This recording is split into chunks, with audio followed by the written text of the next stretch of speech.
Hello everyone and welcome to my channel. Today I'll be reading a Tighnari X Listener X Cyno by me. Also, if you want more Demon Slayer, I'll link a channel in the description where you could find the Demon Slayer video today, and I might do more there, so be on the lookout. Anyways, let's get into it. Tighnari was always good at handling things in a mature and calm way, and he prided himself on it. It took a lot of self control and management to be able to be calm when things were going to shit. And from his perspective, they absolutely were.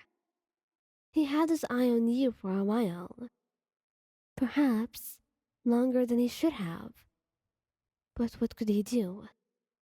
It's not like you could help it. He liked you, perhaps a bit too much. It was all about your soft smiles, the greetings you gave him in the early mornings, the times where you'd wake up first and make breakfast large enough to feed a group of 10 and share with the forest rangers, and him, with the brightest grin on your face as they ate. You were so kind. You were so kind. It kind of hurt his heart. And even worse, it hurt even more to see someone trying to snatch all of that kindness away once he was attached.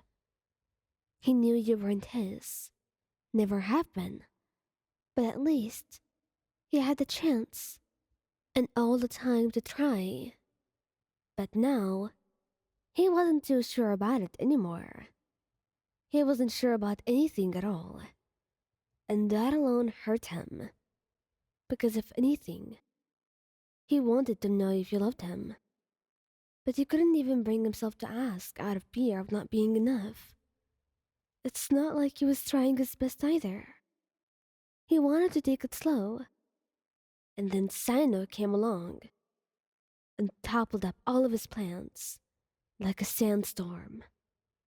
That's what he was to him. A damned sandstorm that ruined everything. You were an adventurer, and you were bound to meet him. Of course you were. But he never thought that you and Cyno would become close friends, let alone for him to actually seek you out and spend time with you. And to be frank, Tighnari didn't like it at all. Cyno, the General Mahmatara, has taken a liking to you. And honestly, Tighnari felt stupid for not predicting it earlier. Of course he'd like you. Of course he would. There was nothing not to like or love. And as he saw you laughing at Cyno's tasteless jokes, he felt like you were slipping away from his hands, and he'd never get you back, because you could only be trying to flatter him. His jokes were never funny. But there you were, laughing and smiling, and blushing, like he had just brought down the stars from the sky, all for you. Tighnari couldn't stand it. He couldn't. And he wasn't just going to stand there and lament his fate. No, he was going to get you back to himself. And so it began. Moyan, do you know what purple roses mean? Tighnari would say, explaining how romantic they were, before giving one to you, and telling you should keep it before you leave, as you only grew in Sumiru. Moyan, I made you your favorite meal, and it would be so good. It would almost make you cry. Of course, Wayan. You can pet my ears if you want to. Yes, Wayan. I made you that, Wayan. Tighnari was spying the absolute shit out of you. And slowly, Cyno came to notice it too. But if there was something that Cyno was talented at, it was playing the long game.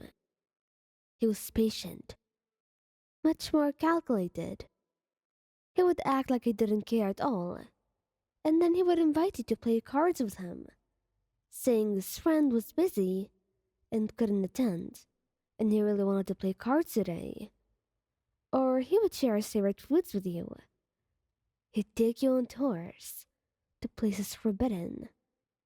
Anything, just to see that excited smile and the glint in your eyes, and just all that softness and gratitude and love that he found in the expressions. Both of them were convinced you loved them, and in their race, none of them knew your opinion on the matter. The two of them only getting progressively angrier with each other, challenging each other one after one. If one took you out to a fancy place, the other would overdo it, taking you a place that they fancied even more. If one bought you something, then the other would buy you something more valuable or expensive. It was atrocious, and they all really thought that you didn't notice it. But by the end of it, it was only fate that it was time for one of them to make the final move. However, it turned out that you knew what they were playing at and planning all along, and chose the same date for both of them, only for the two of them to be stuck with each other and you nowhere to be seen, leaving them together to talk things out, and coming at the last moment, because thank God you came. They were this close to hitting each other, and you wanted to talk it out along with them too. But it all turned out alright, and you made them promise that whatever the outcome was, you'd all still be friends, that none of you would hate the other. And once they reluctantly agreed, you decided to take them both to dine out. It was only fair after you pranked them like that. To be quite honest and really transparent, you liked the both of them. And now it was your turn to play and bring them closer, just for all of this to go the way you wanted to. Honestly, well played, traveler.